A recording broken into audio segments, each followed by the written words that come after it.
2000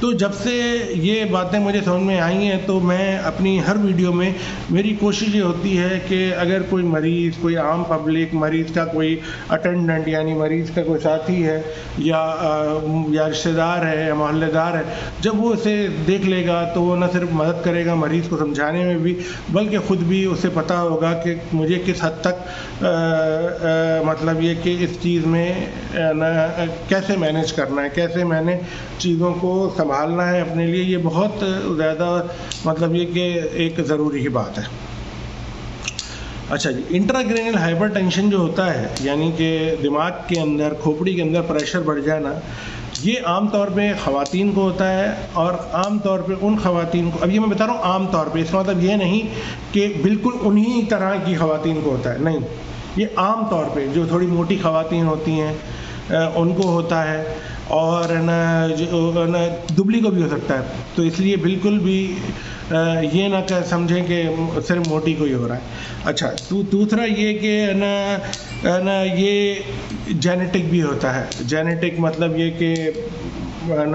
پیدائشی بھی یہ وجہ ہوتی ہے. بولیں گے جی وہ ان کو تو 30-35 سال تک کچھ بھی نہیں ہوا، تو وہ 30-35 سال میں وہ چیز بڑی ہو رہی تھی، میچور ہو رہی تھی، اور ایک وقت پہ وہ میچور ہو کر اس نے اپنی شکل اظہار کر دیا. اچھا، اور تیسری اور وجہ یہ ہوتی ہے کہ اگر کسی کو خاندان میں ہے، ماں باپ کو یا کسی کو انٹراکرینیل ہائپر ٹینشن کا مسئلہ ہے، تو ان کے بھی گھر والوں کو بھی یہ انٹراکرینیل ہائپر ٹینشن کا پرابلم آ سکتا ہے یا ہو سکتا ہے یا ہوتا ہے. اچھا، اب اس میں یہ عام طور پہ ایک چیز ہوتی ہے کہ ہمارا جو ہوتا ہے پیچوٹری گلینڈ ہوتا ہے، ہمارے برین کے بالکل نیچے حصے میں ایک گلینڈ ہوتا ہے پیچوٹری گلینڈ، اور وہ ہارمون ریلیز کرتا ہے، آکسیٹوسن، پرولیکٹن، اس طرح کے ہارمون ریلیز کرتا ہے. تو وہ جس جگہ بیٹھا ہوتا ہے، نارملی جس جگہ پر بیٹھا ہوتا ہے، اس کی جگہ ہے ہمارے دماغ میں، ہمارے جسم میں ہر چیز کی. آنکھ کی جگہ ہے کہ آنکھ اپنے ساکٹ میں ہو، زبان کی جگہ منہ میں ہو، دل کی جگہ ہے سینے میں ہو، گردوں کی جگہ ہے کہ ہمارے کیا کہتے ہیں یہ کمر کے دونوں سائڈوں پہ ہوں، جگر کی جگہ ہے کہ وہ ہمارے اپر سائڈ پر کیا کہتے ہیں رائٹ سائڈ پہ ہو، اسپلین کی جگہ ہے کہ وہ ہمارے لیفٹ سائڈ پہ ہو. ایسے جس طرح سے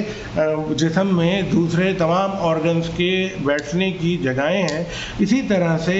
جو پیچوٹری گلینڈ جو ہوتا ہے، جو ہمارا گلینڈ ہے، وہ اس کی بھی ایک جگہ ہے بیٹھنے کی، اور وہ ہے کیا کہتے ہیں ایک اس کو ہم بولتے ہیں سیلا ٹرسی کا. ایک سیلا ہوتا ہے، ایک مطلب کہ ایک کرسی ہوتی ہے، ایک سمجھ لیں کہ پاؤچ سا ہوتا ہے، اس کے اندر پیچوٹری گلینڈ بیٹھا ہوتا ہے. لیکن جن خواتین کو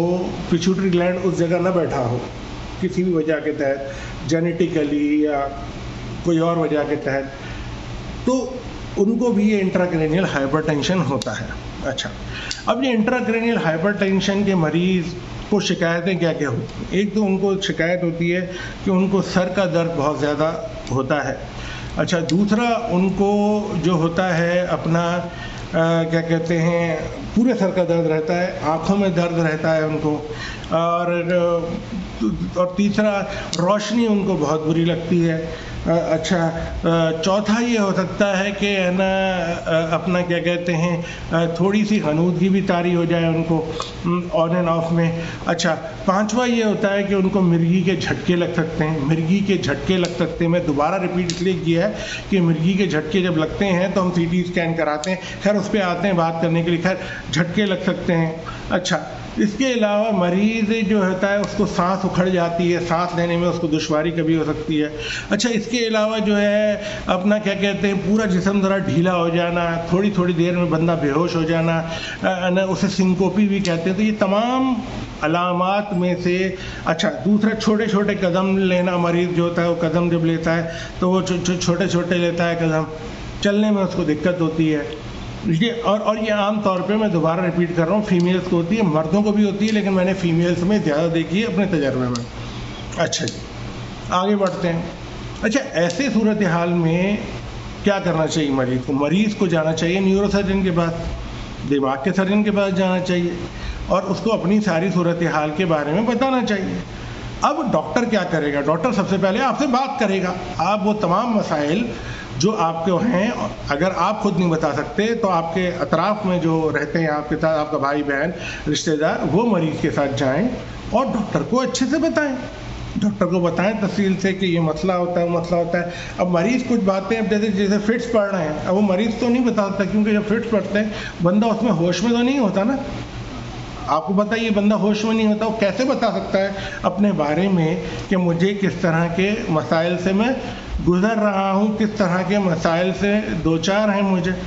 تو پھر جو ان کے اطراف میں لوگ ہوتے ہیں جنہوں نے وہ نوٹس کیے ہیں فٹس، وہ ان کو بتائیں۔ جب وہ بتائیں گے تو پھر کام جو ہوگا صحیح ہو جائے گا، وہ اچھے سے بتا دیں گے تو مسئلہ مطلب یہ کہ کافی حد تک ڈاکٹر کو سمجھ آ جائے گی۔ ڈاکٹر ایگزامن کریں گے، آنکھ کی پتلی دیکھیں گے، وہ کیا کہتے ہیں نا، وہ جو اس کے کیا کہتے ہیں فنڈوسکوپ کے آلے سے ڈاکٹر جو ہیں وہ آپ کے ریفلیکسز چیک کریں گے، آپ کے پورا ایک نیورولوجیکل ایگزامینیشن ہوتا ہے نا، وہ پورا کریں گے۔ اور وہ عام مریض کو بتانے کی ضرورت نہیں کیا ہوتا ہے، جو نیورو سرجن ہوتا ہے اسے پتہ ہوتا ہے کہ نیورولوجیکل ایگزامینیشن کیا ہوتا ہے۔ اس کے بعد کیا ہوتا ہے میرے دوستوں کے نا، ڈاکٹر کہتا ہے کہ دیکھیں آپ کی علامات میں دیکھ لی ہیں، سمجھ لی ہیں، مجھے شک لگتا ہے، مجھے کنفرم کرنا ہے۔ وہ آپ کو سی ٹی اسکین لکھ کے دیں گے۔ جب سی ٹی اسکین لکھیں گے تو سی ٹی اسکین میں پتہ چل جائے گا کہ کیا مسئلہ ہے۔ اور کبھی کبھی سی ٹی اسکین میں کوئی چیز پتہ نہیں چلتی اور وجہ نہیں پتہ چلتی، تو وہ آپ پوچھتے ہیں ڈاکٹر صاحب کیا مسئلہ ہے، بتائیں کہاں مسئلہ ہے، ہمیں انگلی رکھ کے بتائیں، ہمیں بتائیں کس جگہ مسئلہ ہے۔ تو نا ڈاکٹر بولتا ہے کہ بہن یہ اس میں کوئی ٹیومر نہیں ہے، کوئی خون کی نلی نہیں پھٹی ہوئی ہے، کوئی نا خون کی نلی بند نہیں ہے، لیکن نا مجھے شک ہو رہا ہے، تو اس پہ لگ رہا ہے کہ یہ انٹراکرینل ہائپر ٹینشن ہے، لیکن میں کنفرم کرنے کے لیے ایک ایم آر آئی کرنا چاہتا ہوں تاکہ مجھے پتہ چل جائے کہ 100% کی کوئی مسئلہ نہیں ہے۔ آپ نے وہ جیسے ہی ڈاکٹر بتائیں گے آپ نے وہ ایم آر آئی کرانا ہے۔ جب آپ وہ ایم آر آئی کرا لیں گے، یعنی کہ وہ ایم آر آئی آپ نے کرا لیا، وہ بھی لے کے پہنچے، ڈاکٹر نے بولا ہاں ٹھیک ہے، خون نہیں بہا ہے، کوئی ٹیومر نہیں ہے، کوئی ایسی چیز نہیں ہے، لیکن اس میں لکھا ہوا ہے کہ ایمٹی سیلا سنڈروم، یعنی کہ جو سیلا ہے پیچوٹری گلینڈ کا، وہ جہاں پہ پیچوٹری گلینڈ پڑا ہوتا ہے وہاں پر نہیں پڑا ہوا، آزاد ہے پیچوٹری گلینڈ اس جگہ سے،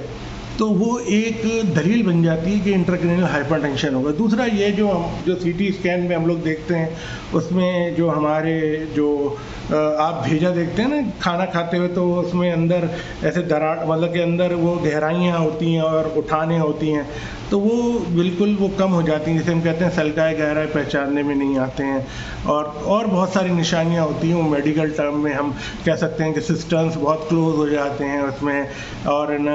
سیلوین فشر بہت ٹائٹ ہوتا ہے، تو وینٹریکلز جو ہوتے ہیں وہ سلٹ فارم ہوتے ہیں۔ تو یہ تمام چیزیں ہوتی ہیں جو کہ ایک عام مریض کو اس کو سمجھنے کی ضرورت نہیں ہے، لیکن کوئی میڈیکل ورکر ہوگا، ہیلتھ ورکر ہوگا، وہ اسے سمجھ جائے گا اور وہ آپ کو ڈاکٹر بتا دے گا کہ یہ مجھے انٹراکرینیل ہائپر ٹینشن لگ رہا ہے، ابھی بھی بولے گا لگ رہا ہے۔ اب آپ بولیں گے ڈاکٹر صاحب آپ نے میرا سی ٹی اسکین کرا دیا، ایم آر آئی کرا دیا، لیکن ڈاکٹر صاحب نے آپ کے پیسے ضائع نہیں کیے ہیں۔ سی ٹی اسکین جو ہوا ہے اور ایم آر آئی ہوا ہے، اس سے پتہ چل گیا کہ آپ کو وہ ٹیومر نہیں ہے، آپ کو کوئی بلیڈ نہیں ہے، آپ کی کوئی آرٹری بند نہیں ہے، ٹھیک ہے نا۔ مطلب کہ یہ کیسے پتہ چلے گا بغیر سی ٹی اسکین کے، بغیر ایم آر آئی کے ڈاکٹر کیسے آپ کے جسم میں جھانکے گا؟ نہ ہونے کے برابر، نہ امپاسبل ہے نا کہ ڈاکٹر نہ جھانک سکے آپ کے جسم میں۔ تو ایسی صورتحال میں جب ڈاکٹر آپ کے جسم میں نہیں جھانک سکتا، اس کو سی ٹی اسکین اور ایم آر آئی کی حت الوسع شدید ضرورت ہے، تو پھر آپ کیا کریں گے؟ اور وہ اس نے بتا دیا۔ اب ڈاکٹر کہے گا کہ ہو سکتا ہے کہ ہمیں آپ کے کمر سے پانی نکالنے کی ضرورت پڑے، ہو سکتا ہے کہ ہمیں آپ کے کمر سے ہم تھوڑا پانی نکال کے دیکھیں۔ اب وہ پانی ٹیسٹ کے لیے ڈاکٹر بھیج دیتے ہیں، لیکن وہ مقصد اصل میں پانی نکالنا ہی ہوتا ہے کہ پانی نکال کے پریشر کم کر کے دیکھا جائے۔ اب ایسا تو نہیں ہے نا کہ دماغ میں سے پانی دماغ سے بھی نکالا جا سکتا ہے، لیکن ایک بندہ ہوش میں باتیں کر رہا ہے، اس کا دماغ کا آپریشن کرنا اور دماغ کے اندر نلکی ڈالنا، وہ تھوڑا سا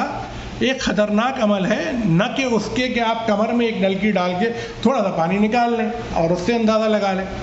تو وہ زیادہ آسان عمل ہے، اور ہے نا وہ اس میں خطرہ بھی کم ہے۔ خطرہ ہر چیز میں ہوتا ہے،